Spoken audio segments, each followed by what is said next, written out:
Yo, you see it. It's Trav and Well, Brian back again with you on the Sports Back Bros podcast, episode 36. That's right. You might have missed the previous 35, or you might have caught a couple of them in between, but this is 36 right here. And if you know anything at all, we have the sports goods and we want to have the conversation with you. You know, we've had a lot of conversation in the past 2 weeks, especially, but it was boxing. But now football has come back on the scene. Not only pro yes, football in the sir. NFL, but we also have college football as well. So we have some news to bring to you. Baseball, as you know, is going to be somewhat of a conversation to have today as well. He's biased. Let him know what's going down today. What's up? Good to be back. As Trav mentioned, we're back to sports. Boxing's on the back burner for now. It was fun while it lasted, but let's Yeah. get into it.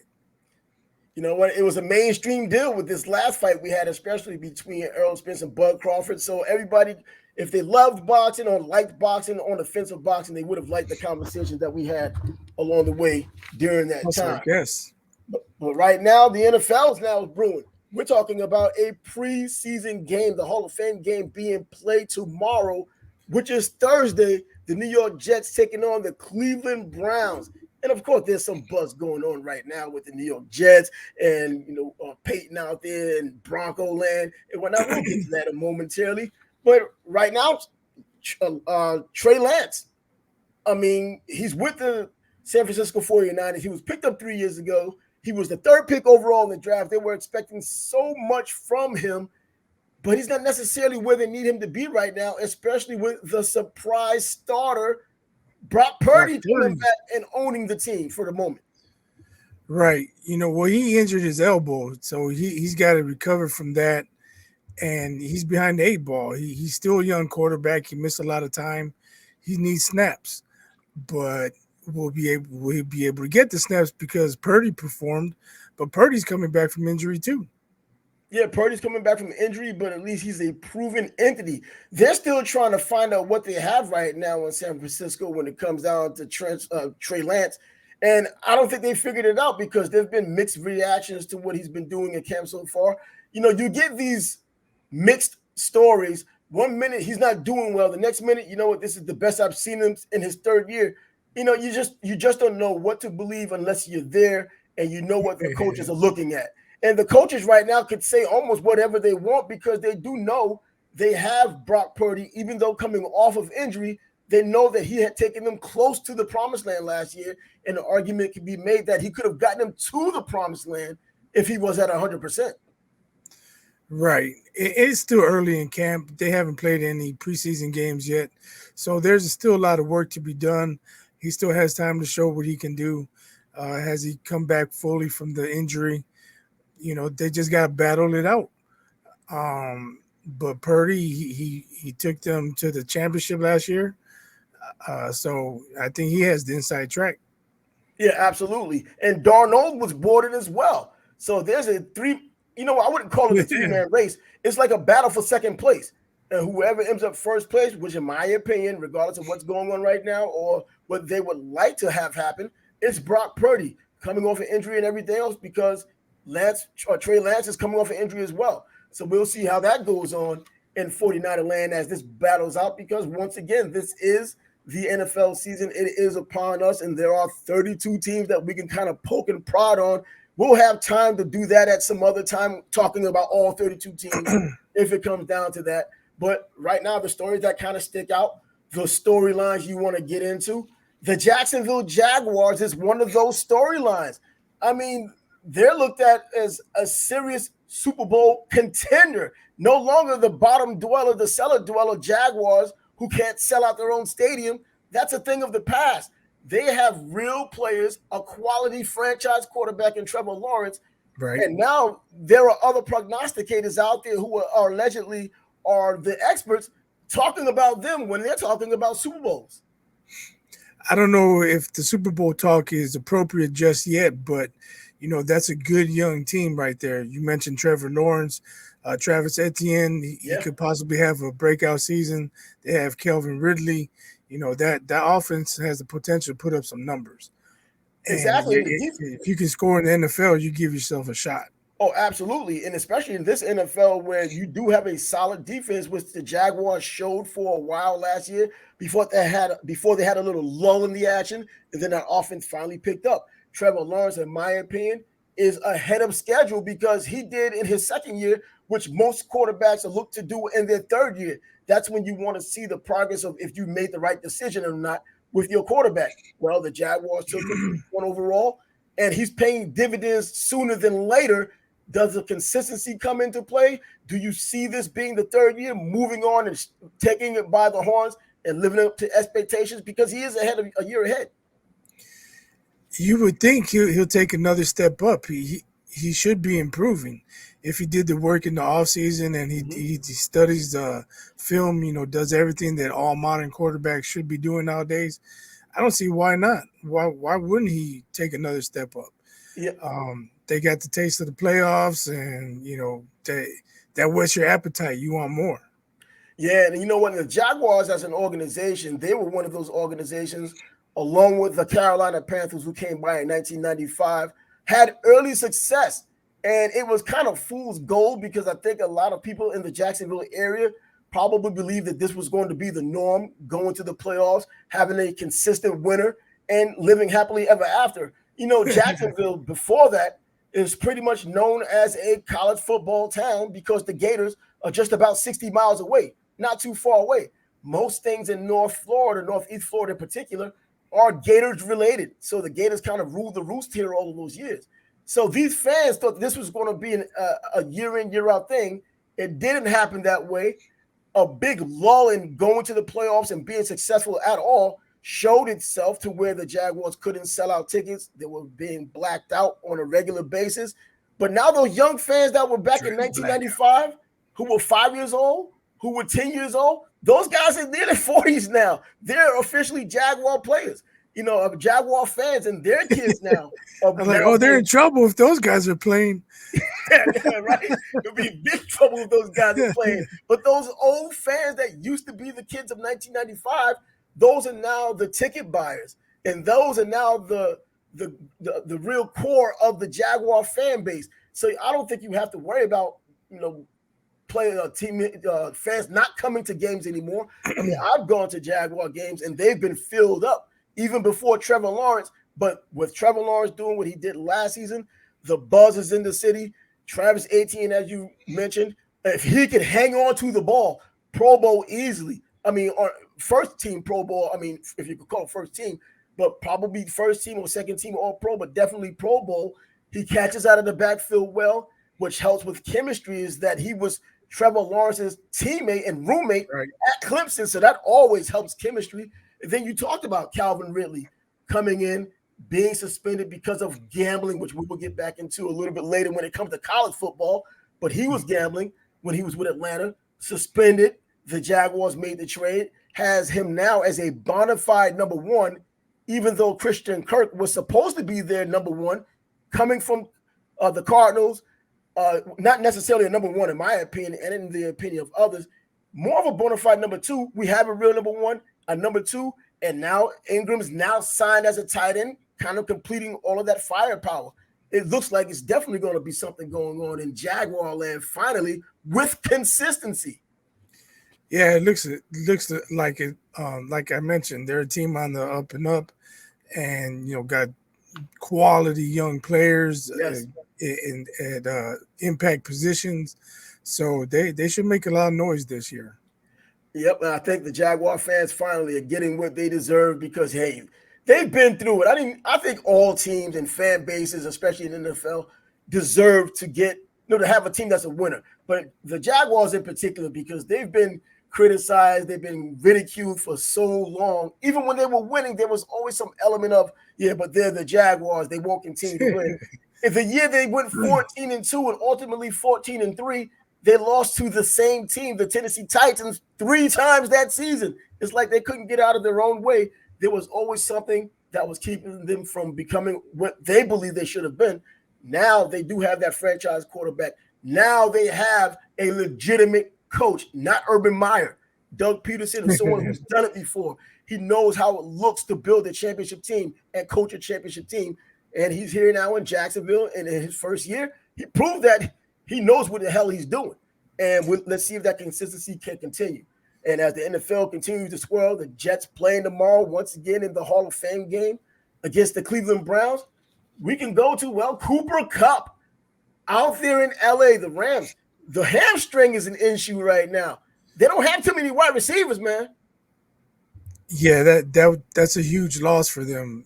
He's supposed to be out a few weeks, and they're going to be cautious. And that's the smart thing to do. You don't want to rush him back and then lose him for longer. If you're without him for the first couple of weeks of the season, well, you still have 15 games with him. But if he comes back trying to make opening day and re-injures it, maybe doesn't come back to week 6, week 7, and now you're talking about him missing significant time. And then you're talking about who else is there as a wide receiver to help out. Van Jefferson? I mean, there aren't really many receivers there, and he was obviously their guy. Quarterback-wise, Matthew Stafford has always been a solid quarterback. I don't think he's been great and kind of on the cusp of being good because the consistency isn't there to be good. Well, he was with Detroit, so I don't know how good he could have been with any consistency there. But he has himself a Super Bowl. He had an excellent team around him. And, and if anything happened at the quarterback spot, we have a rookie backing him up, and that's Stetson Bennett, national champ, 25, 26-year-old guy backing him up. But with Cooper Kupp out of the mix, I don't think they have any shot of even winning their own division. Yeah, it'd be rough. He's the guy that makes that offense go. And if he's not on the field, then they're going to be in trouble. Yep. But, they made moves in the past. Who says that they don't make another move to bring in the top wide receiver? Yeah, that's true. But Cooper Kupp, I mean, just a couple of years ago, he was near 2,000 yards, receiving. Now we're talking about, a 17-game season. He's probably, had his opportunities. Different team around him. Todd Gurley isn't there, but Todd Gurley didn't do a whole lot when he was there at the end. But, yeah, the Rams, a lot to be desired. They have their ring. I guess they need to be happy with that. But Cooper Kupp, one of the prominent names, wide receiver-wise in the NFL, player-wise in the NFL, when you look at his Cinderella story coming from Eastern Washington, becoming the player he has become. The injury bug once again strikes him, this time the hamstring. He may be out for some weeks. Will that be the entire preseason, or will it linger into the regular season is yet to be known. And yeah, so some hammies, as you said, linger. Some hammies linger a long time, man. You never really know. Because as soon as you start feeling good and you, in your mind, psychologically, you're thinking that if I make that sudden move, which wide receivers have to make out of their breaks, you would think that in your mind, you're thinking, man, that's what's going to happen. And, it may or may not, but I can see just from the psychological part, it's pretty hard to come back from. And then if the injury just feels sore and not necessarily hurt, players play through pain. But then when you already had this type of an injury and you start feeling the remnants of it, do you sit out? Do you get cautious? Do you worry more? Does it affect your game from doing all of the above? I mean, we'll get to see that. Yeah. Hopefully he can get fully healthy. A lot of times players start overcompensating and they injure another part of their body. Exactly. Yep. And that's exactly what happened. So the NFL, the Rams, Cooper Kupp, that's a story to keep an eye on because camp has just started last week. Preseason games are starting up, so we'll get a chance to see these guys in the contact, just not Cooper Kupp when it comes to the Rams. But we also will get to hear in the meantime, before any games are played, the Jets in particular playing tomorrow against Cleveland, Nathaniel Hackett, Sean Payton, the coach's code. Let us know about that. Come on, the coach's code. Yeah, I asked yesterday, isn't there a coach's code that Payton broke? And today, Hackett confirmed he broke the code. I don't know. It's kind of a weak response considering that Payton went all in on him and all he said was he broke the code. I mean, you got to defend yourself better than that, in my opinion. Well, there's a thing called the high road. I guess Nathaniel Hackett wants to take the high road. Even Aaron Rodgers came out and was kind of like, keep my coach's name out of your mouth, trying to stand up for Nathaniel Hackett. He said that Nathaniel Hackett was his favorite coach. So somebody stood up, but once again, I don't know what this is all about. I mean, much ado about nothing. This isn't a division rivalry or anything like that. If Bill Belichick would have said it, or or someone in the AFC East would have said something like that, it's more of a story. Sean Payton coming back from alleged retirement back into the NFL with the Broncos, who didn't play well last season. And I think you might have mentioned it yesterday. He's probably putting that front out there because he knows what's coming with these Denver Broncos. But why pick fights with other teams that aren't in your division? Say that to the Las Vegas Raiders or something. Kansas City Chiefs. Say something to them. I don't know, because he has to pay them. He doesn't want to give them bulletin board material. Matter of fact, I think this year, aren't they playing the Jets? You know, I'm a Jets fan who has not looked at the schedule, but I believe they're going to play the Jets this year. But either way, you know, if you're going to go down the drain and look back, now he has the credibility because of what he's done in the past. He has that ring. It's never going away. He's known as an offensive mind. He does have Russell Wilson, who's known to have some offense, even though he's older. He does have a ring of his own. He's been to 2 Super Bowls, but should have 2. Yeah, he could have had 2. Yeah, all right. Pete Carroll said, no, I don't want you to have 2, and no one else. So and that's what happened. But, you know, I don't see why Sean Payton, when he said the Jets are looking for too much attention the wrong way, something to that effect, you know, by doing too much in the offseason to get attention. I mean, whoever would have gotten Aaron Rodgers would have gotten attention. Right. I don't know. If I'm responding to Sean Payton, I just say, don't start none, won't be none. Yeah, well, don't start none, won't be none, but you have 17 games to figure out what that something is. And I don't think it's going to look good for him anyway. And I know at some point this is going to come bite him in the butt because it always does. Anytime you come after most people in any type of environment, especially sports, and then now with social media with a camera in your face all the time, it almost never ends well. You could say something in jest and it doesn't end well later on, and you might end up getting fired. But in this case, he won't get fired, but he'll end up looking bad. In fact, he's had a great record, as I've spoken about yesterday, throughout his entire NFL career. You know, don't really include the COVID time, but, you know, if he wins 4 games this year, 5 games this year max, that's not a good look no matter who you are. If the Jets play the Broncos this year, that's a game to circle on the calendar because Jets might try to hang 40 plus on them. Oh, and, you know, and once again, I guess if he did break the code, well, I guess the Jets, if they're in the position to break the code of blowing teams out, they'll do that as well. Because a lot of these coaches are classy, even when they seem like they aren't, and they don't run up the score, you know, or they don't, you know, they kind of take guys out. They kind of sort of take it easy. The players want to get their stats, so they're still going to play hard. But the coaches kind of temper it down a bit, put backups in there, get some experience and all that kind of thing. I think this will be, if you want to break rules, we can break rules. And if there's an opportunity to drop 40 on you and we see you're struggling to get 3, we're going to do it. Yeah, I'm good with it. I'm not sure I would want my coach talking junk about someone else, but look, we're talking about it. It's generating interest. Yeah. It's entertainment, you know, football is entertainment, and too bad Buddy Ryan's not around anymore, but if he was around, he'd have a lot to say. Yeah, you know, but yeah, it just makes things more interesting. And if they're on the schedule, that's going to be a real interesting game. Yes, of course. And as a Jets fan, I should know already. I should have checked out the schedule already. Man, I have so many things going on. People will not understand ever, but there are 24 hours in a day, and I could have taken 24 seconds of those 24 hours to look at the schedule and see what my Jets are up to. But I do know for sure they will be playing tomorrow. Schedule. That's all you got to do. Jet schedule. They don't even want to talk about it. They said we'd rather talk about Aaron Rodgers and Nathaniel Hackett and Sean Payton. But hey, fun in the NFL right now because things are bubbling up. It's brewing. Fights in camp everywhere. It seems like, you know, coach up there. What Josh Allen fight with players up there too at one point. So that's what happens in training camps. You normally don't get your quarterbacks fighting with players, but when they're fiery like that, those types of things can happen. What isn't so fiery is what's going on in the college football ranks. And we've been talking about it for now going on 3 weeks. It sounds like NFL now. It is the NFL. These are the guys who probably wouldn't have made the NFL, but they'd like to make the news as NFL players. Right. So they're masquerading, and this is Northwestern University. Unbelievable. The Wildcats have already fired their coach, Pat Fitzgerald, who I thought all of these years was an upstanding guy. We're finding out a whole lot different going on now. And what is that difference? Allegedly. We don't know for sure, right?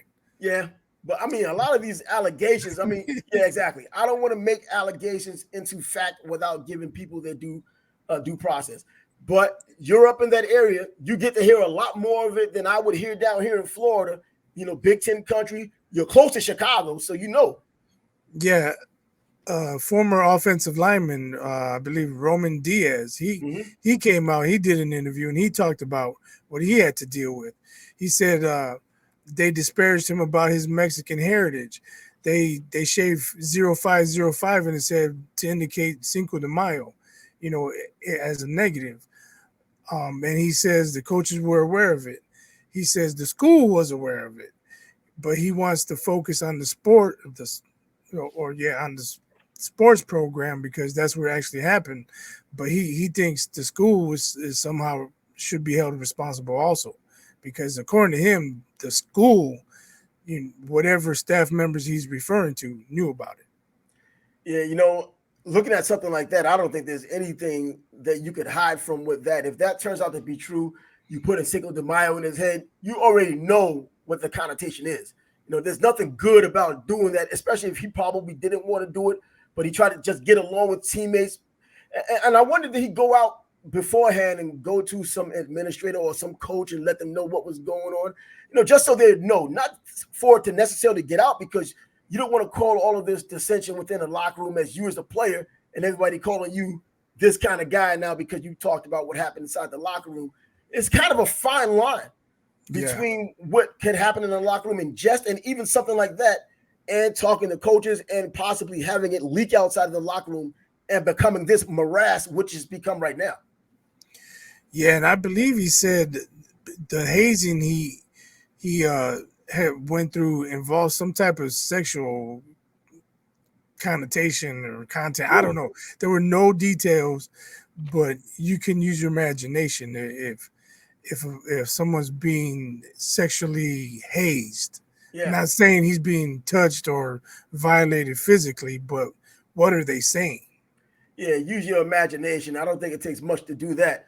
When you're talking about a locker room, what happens in a locker room, the way things could be in a locker room, leave it to your imagination, and it can become something pretty bad, because if they're getting to this point now, and there's other players, of course, who are saying a lot of the same things, and they're just as appalled. And, I think some of the older school people would talk about, well, these players today are soft. Why would they let something like that get out of the way?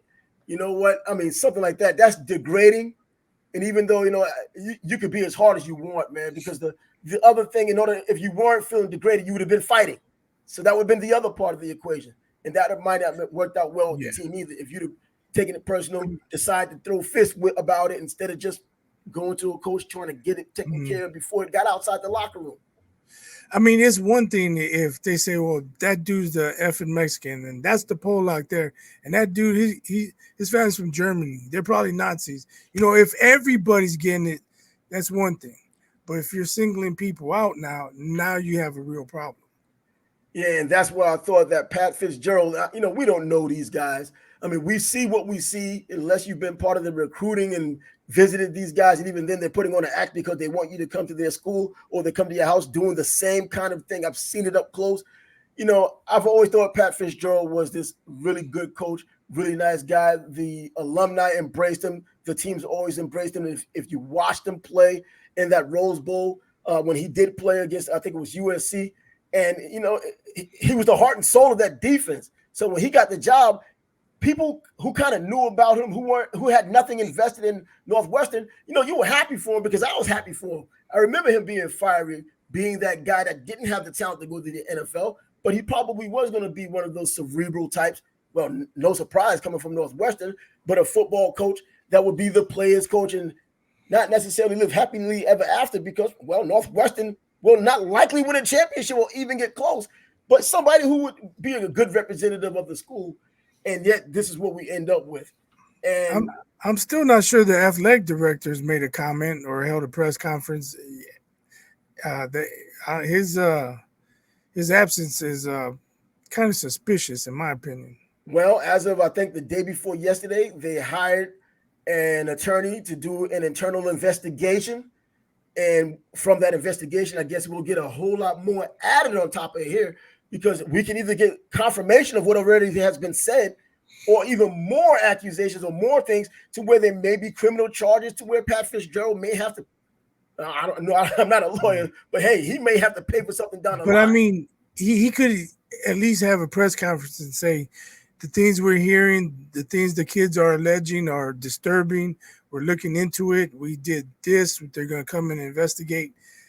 To my knowledge, I haven't seen a press release from him, let alone him field questions. Yeah, up there in your area, if he were on television, you'd know. You know what I mean? So this isn't just his little secret that he's doing over in the Chicago area, and because you're in Florida or because you're out in Seattle, Washington, you don't know what's going on unless you really have to push for it. The entire organization, the entire college or university is on the forefront with these allegations, and I think it's accentuated even more because it's Northwestern.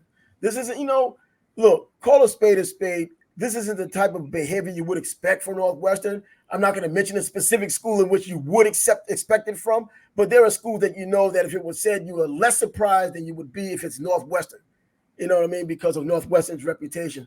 But it started with the African-American players. Now we have a Latino player.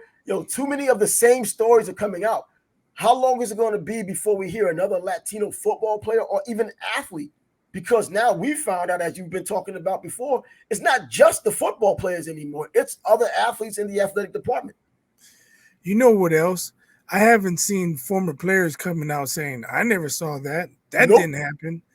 So, I mean, if anything, they're jumping on the bandwagon saying, yes, this did happen. They're confirming a lot of this. And if former players are quiet, well, there's your answer right there. Yep, that silence is deafening.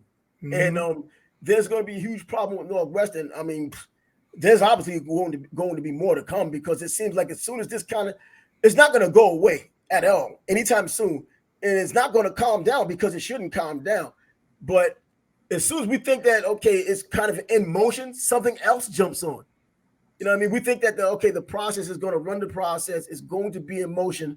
And we hear about something when it's something big. And next thing you know, something else comes out. And it's big, but there's going to be something bigger than that, because something has to be paid. The piper has to be paid ultimately.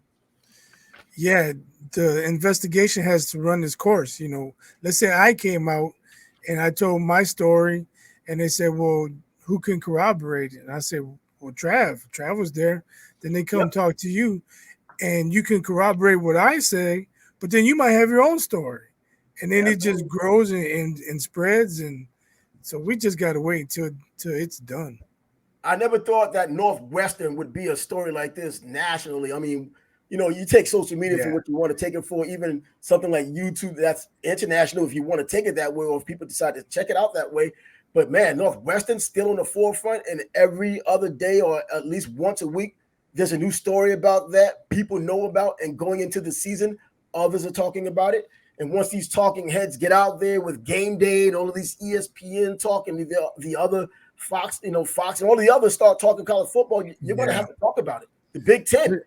They're in the news for the wrong reason, though. For all the wrong reasons. We started this podcast. I never thought we'd be talking Northwestern football unless they were first place, second place in the Big Ten, making noise.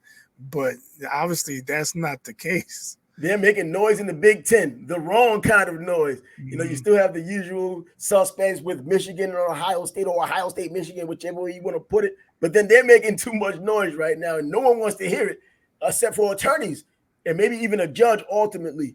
But sticking in the Big Ten, what's going on with the Big Ten? Is this like SEC Midwest? We're talking about gamblers here, man. The quarterback, Hunter Deckers from Iowa State, gambling on football games, college football games. Not only that, Iowa State football games. I mean, there's been a story that he's made 26 bets against teams within Iowa State, and up to 366 bets total on his account with over $2,000. He's not getting any NIL money, most likely. Where is this coming from? With the sports betting being legalized, they opened the Pandora's box. You would think with players getting suspended in the NFL, college players would know better. But they think, well, we don't have the same rules, and I actually don't know what the rules are. But I know betting on your own team is a no-no. I don't know. That's a lot of bets on your games. Um, we got to see what comes of this too. Unfortunately, betting is real easy. You download the app, Yep. you upload some cash, and you're on your way. What's that? Well, What's that spread? Let me see who I'm betting on. I mean, it's that you can have a betting account within 10-15 minutes. yeah, shoot, less than that because they just want the credit card number. They run with it. And Hmm. a lot of this is offshore. And you look at it for what it is, and you look at the possible hypocrisy involved. I mean, looking at the Calvin Ridley, then you look at other players who've been hit by it. Because you were on the facilities premise, this is the reason why we're going to suspend you. If you would have done it across the street, we wouldn't have suspended you. I really don't know what the rules are for college, but these are people, if you really wanted to tear it down, they aren't getting much money. I don't know what kind of a family he comes from, but the NIL money is probably not what it is for a lot of these top players who are out there getting that huge money or even top programs. Let's face it, Minnesota is a middle of the pack Big Ten football team, sometimes a better basketball team, but in the grand scheme of things, the flagship teams of the Big Ten are still going to be Ohio State, Michigan, Ohio State.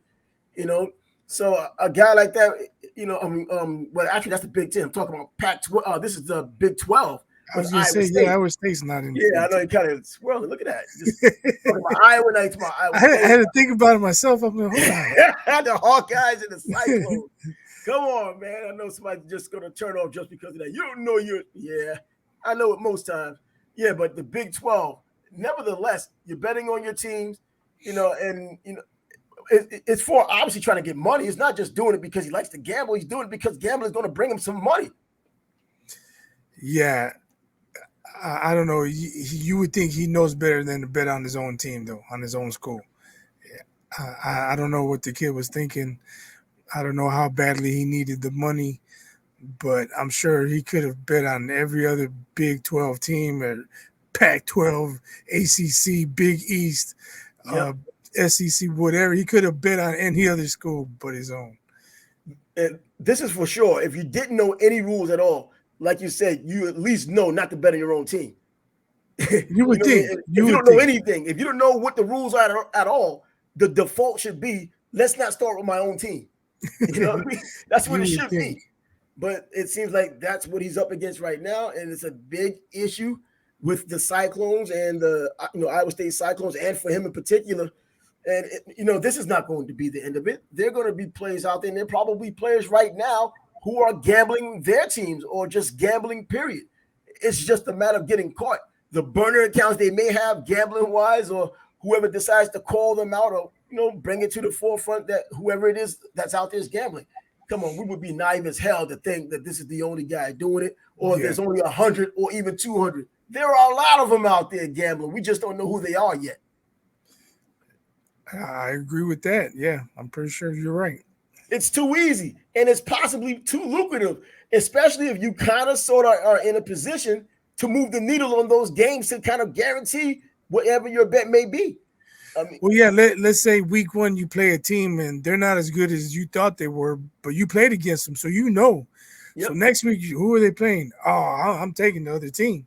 That's like insider information, And yeah, hey, you might as well go to Wall Street insider with that like trading. I that. mean, Yeah, inside traded. Go to Wall Street with that. But once again, hey, college players will be college players. This is going to continue to be news because this is something that it's not the first rodeo. It's going to continue to happen. Scooter McDougal did that with Toledo years ago. Now, rest in peace to him. But yeah, he did that years ago, and he ended up going in jail later on for I think other things. But yeah, I mean, it's happened in college football repeatedly. I mean, man, and now the pros. I mean, Paul Hornick was suspended out of the NFL for that when he was gambling. I think he and Merlin Olsen. But anyways, well, sticking with college ball and at least getting out of the Big 12 or Big 10, we could talk about what's going on in the ACC, and that's Florida State. Probably along with Clemson, the top two teams in the ACC this year. It hurts me, of course, because as a Cable fan, I don't want to see that, but this is what it is. FSU threatening to leave the ACC, and right now they have some leverage with them making that claim. yeah, they're ranked in the preseason top 10. It looks like they're on their way back. and the Big Ten wants them, as we discussed yesterday. That would be a major move, logistical nightmare, but a major move for the Big Ten. They get their cause in another region of the country. And it's perfect timing for Florida State if they really wanted to make an issue out of it, which I believe that, you know what, hey, if the opportunity is there, why not take it? Because President McCullough, he's saying that, you know what, we want more of the money which is coming into the ACC, which I do believe that they deserve. I mean, Clemson, Miami, and Florida State, in terms of brand, those teams are probably the most branded teams and popular teams in the country. So there may need to be some money or some consideration given to probably giving Florida State some money, giving them more money, more of the pie. Their basketball team is consistent virtually every year. Their football team is now back to prominence, but their history shows that they can stay there for the long term. So they may have an argument there. I mean, they still, $30 million is what the payout is for them. And I know when they see their cross-state rival, which is the Florida Gators, getting up to $70 million in payouts, because that's what the SEC is kind of throwing out there, hey, they gotta feel a certain kind of way. And if the Big Ten is knocking on the door, the Big Ten and the SEC are the two huge conferences with these huge contracts in television, you have the leverage. Yeah, it would make all the sense in the world, financially anyway. And we tell players, go get that bag. Why not the schools too? Yeah, the schools have been getting the bag for the longest. Now to play the bigger bag. And they're getting a bigger bag, and it's only getting bigger. But it's true. The SEC and the Big Ten, they're in front of everybody. The Pac-12 or Pac-9 now doesn't know what they're going to do. I mean, they're trying to recruit teams, and the Big 12 has already recruited teams, bringing in UCF and BYU and teams like that. And Texas is leaving and Oklahoma is leaving, so it's kind of musical chairs. But a lot of money will be spent, and you want to go to whoever's spending the most money.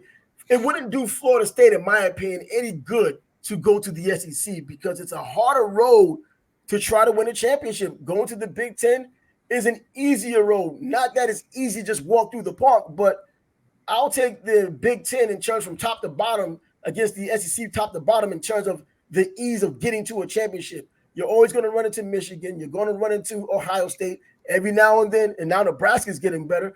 So you're going to run into a couple of teams as opposed to the SEC. Huh? I said fingers crossed. Yeah, right. I mean, the way things are looking, you got to see it on the field. Got to see it on the field. They can't win on paper, but in the SEC from top to bottom, you're still going to have Alabama. You're still going to have Georgia. You're going to have LSU. Florida's going to rear his head at some point again. And then now Oklahoma and Texas coming in. I mean, God, Texas A&M. So let me ask you a question. If the Big Ten does get these teams they're talking about, Clemson, Florida State, Washington, a couple other teams, should they still be called the Big Ten? Exactly. Well, you know what? I think the Big Ten. I mean, they already have way more than 10 teams now, but if they add 4 or 5 or 6 more teams, they're close to 20, aren't they? Yeah, I remember when they called them the Big 11 in jest when the state joined, and they called them the Big 11. Man, if that happened, man, you got to change names. First of all, the Big Ten brand is too big to just get rid of. I don't think you add anything to the Big Ten brand to change it. The SEC, you can do whatever you want there because you can add as many teams. It's not telling you a number. But the Big Ten as a brand, I think it's they don't have to do anything. People are going to know if you're part of the Big Ten. They can live with that little misnomer, I guess, if you want to call it that, and just continue to make the money they're going to make because, adding the teams there is going to bring in the big money and it's going to make things more competitive.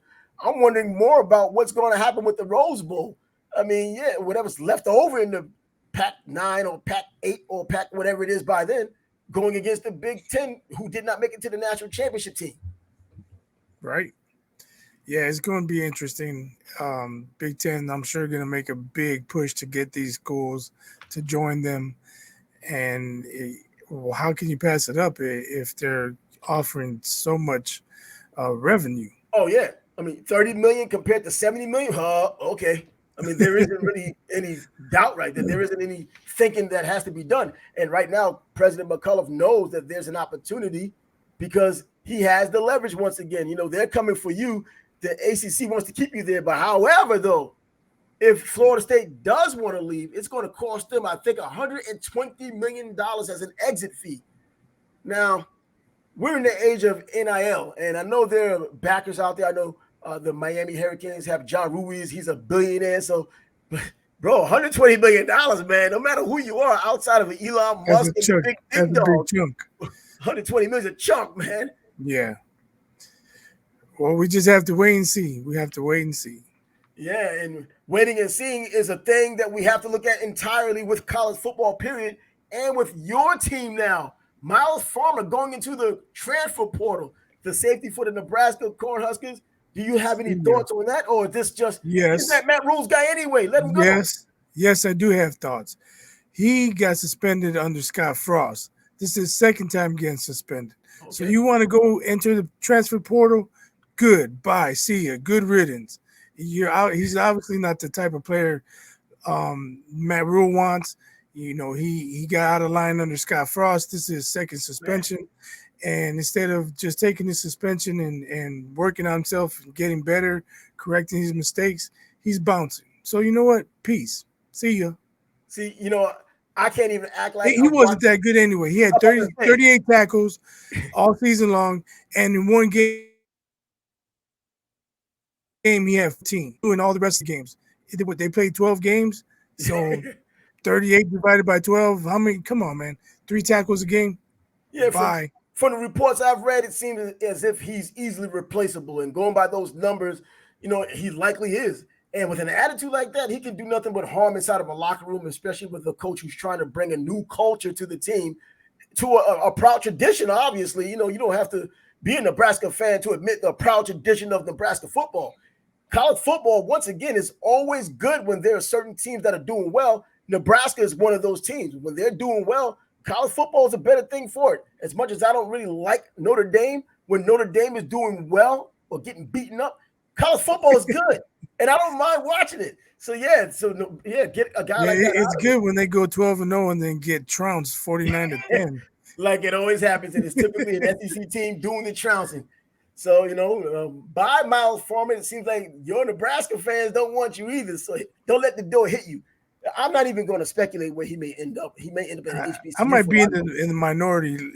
You know, Nebraska fans. I went to a Nebraska game, and it's unreal how I can imagine how nice the people are. You know, coming from where I came from, and you know, people look at you, and you right away we're thinking, "What are you looking at? Who is that? Why are you looking?" But in Nebraska, everybody's just so friendly. I'll tell you a quick story. My friend and I, we went to a store, and the guy says, "Hey, next Tuesday," we got there on Friday. Next Tuesday, we're having a buy one get one sale. And I was like, "Oh, we're only in town for the weekend. We're from Chicago." He's like, "Well, give me your receipt." And he wrote on the back of my receipt, "Buy one get one, good forever." Man, and he's like, "So whenever you come back, you bring that receipt. You got your BOGO." I was like, "Wow, that's incredible." I mean, people were just so nice there. It was surreal. So they don't have the same attitude I have. So they may not feel the same way about Miles Farmer. I mean, if he's a tacky player like that, you know, they didn't necessarily turn on Lawrence Phillips when he had his issues. They still wanted to get to the bottom of it and see where it really started and all of that. You know, and I understand how they can have that sympathy and empathy for a player. You know what I mean? But that type of that part of the country, though, is known for that hospitality. I mean, Southern hospitality is one thing, but the Midwest is known for the niceness that they bring to the table as well. Depends where you go in the Midwest. Yeah, that's true too, because Chicago is there. They're not wholesome. Detroit, there's places out there. But Nebraska in particular, because, you know, when we're talking about Bud Crawford with the boxing and we see that he came from Omaha, a tough place, but you can see the love there. You know, when they go out and about, they might be putting on their Sunday best to show the crowd out there. But a Nebraska game, I mean, that's one of the bucket list teams I want to go check out in Nebraska. They cheer for the other opposite team as they're walking off the field, even when they win. That's their tradition. They cheer for the other team. So that tells you what kind of fan base they are. Yeah, that's not the norm. Cheering for the team that's visiting, and then also the way they just hold up their walk-on program. I mean, who really holds up their walk-on program like that? I mean, just the fact that their sellout streak is still intact after all the bad years, mediocre and crappy seasons. And those are fans right there, and a whole lot of other fans from fan bases, fair weather fans, could really take a note or two from the Nebraska Cornhuskers. By the way, still a bucket list destination for me to go to Lincoln and watch one of those games. And I will root for the Cornhuskers while I'm there, because even like with the South Carolina Gamecocks playing Notre Dame in the Gator Bowl, I'm going up to South Carolina against the Gators in October just because I enjoyed the South Carolina fans when I was there, even in a losing effort. But I'll be there. And so that closes the door right now on college football, because something we probably should have mentioned earlier, because it is huge news. It's baseball. And even though the trade deadline has passed, this isn't the biggest news. The biggest news seems to be Framber Valdez from the Astros, who just, as we talked about yesterday, Justin Verlander coming in, pretty much the anchor of the team as the pitcher now. 2 World Series there, a homecoming, but a no-hitter. One walk away from a perfect game with only 93 pitches. Exactly. He walked the leadoff batter, got out the inning with the double play, so he faced the minimum. If it wasn't for that walk, he'd have been going for a perfect game. And he only had 7 Ks, and you think, well, he wasn't a very dominant no-hitter, but 93 pitches. He barely threw 10 pitches an inning. Yeah. So he may not have been mowing them down, but they couldn't. They didn't hit the ball hard at all. A lot of times there's maybe a diving catch or a play in the hole where they just barely get the runner by half a step. Nobody hit the ball hard. So, I mean, that's a different kind of domination. Yeah, and even that final out when it was caught, by the shortstop.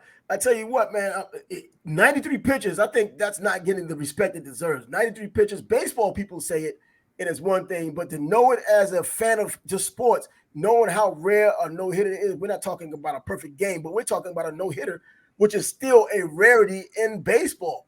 We're talking about over 100 years of baseball being played, and he's now the newest member of throwing a no-hitter. That maybe that was a response to people like saying Verlander's the number one starter now. That's the truth. Hey, you know what? Hold my beer. Verlander, hold my beer. Watch this.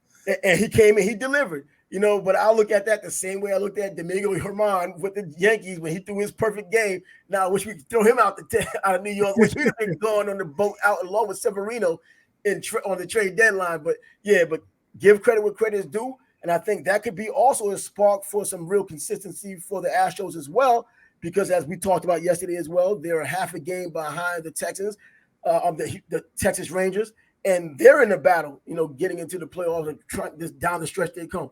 With Verlander back on the mound, 93 pitches is still 93 pitches. Hell, he could have pitched on a freaking doubleheader with so few pitches thrown in the first game. Without being a knuckleballer. Oh, and I saw our guy Arias. He was hovering at 381. Yeah. If he gets hot, maybe he can get over 390. But 400, we talked about, it's going to be very difficult. And he's 19 points away from 400. He'd have to go on an absolute tear to get over 400. So I just thought I'd mention him because we used to talk about him. He's still our guy, man. Come on. We haven't in a while. So dump him off. We can't just dump him off because as we were reading before when we were talking about him and we were looking at other players at that point in the season, I think it was 72 games at the time, the players that what their batting average was before the All-Star break and how all of them fell off with the exception of Ted Williams, which is obvious, and he was actually below 400 and ended up over 400. He was the only one. Well, Arise, he could be that guy. He could probably, he's shown he has a hell of an eye for the ball still. He still has more walks than strikeouts. And in today's baseball, that's a rarity, man. Almost like a perfect game. Yeah, so it's been a few weeks since the All-Star game. He hasn't been hitting at the same clip he was. Yeah. But he's still at 380. And if he gets hot, he can make it real interesting. I hope he does. I want to see a chase for it. Exactly. I want to see history, man. 400, not 401. Just get 400. That's it. I mean, come on. Yeah, and not 399.99 either. 400, 400. You know what I mean? And finally, Eduardo Rodriguez for the Detroit Tigers decided he didn't want to go to the Dodgers. What's the deal here? I mean, I heard the story of why he didn't go, but is that a good move in your eyes? Well, when you consider that there's only two months left in the season, and I think he's going to be a free agent, so he can go wherever he wants next year, basically. Why not go for 2 months to LA and, try and make a playoff push? Exactly. But, you can't fault anyone when he says he wants to be close to his family. That's what the sticking point was. I can't be mad at him. I can't say he's wrong.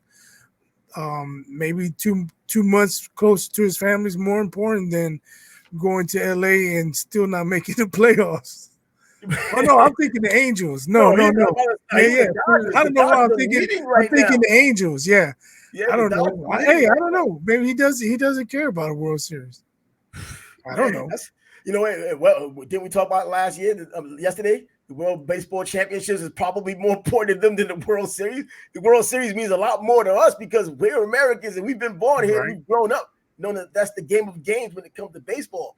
Probably not so much with our foreign brethren as they get into the baseball game and think that the World Baseball Championships is just as important or even more important. But with that being said, the lid is now closed on episode number 36 of the Sports Bag Bros podcast. We would like to see you again tomorrow because it's our Friday, which is Thursday. We do this 4 days a week, Monday through Thursday. We like dropping that dime and having a conversation with you. We hope that you enjoyed what we just brought to you. Let me say one thing. No, I'm not apologizing, Paul Pierce. 30 players at least 30 players, probably even 40 players I would call the truth before I'd call him the truth. And with that said, we have to come back and talk about this again. We're going to have to get your opinion. Better than Dwayne Wade. Get out of here, man. They should have took the microphone away from him. Man, I'm glad you bring this up in the beginning, man. We've still been going on. Catch you all later, man. Peace.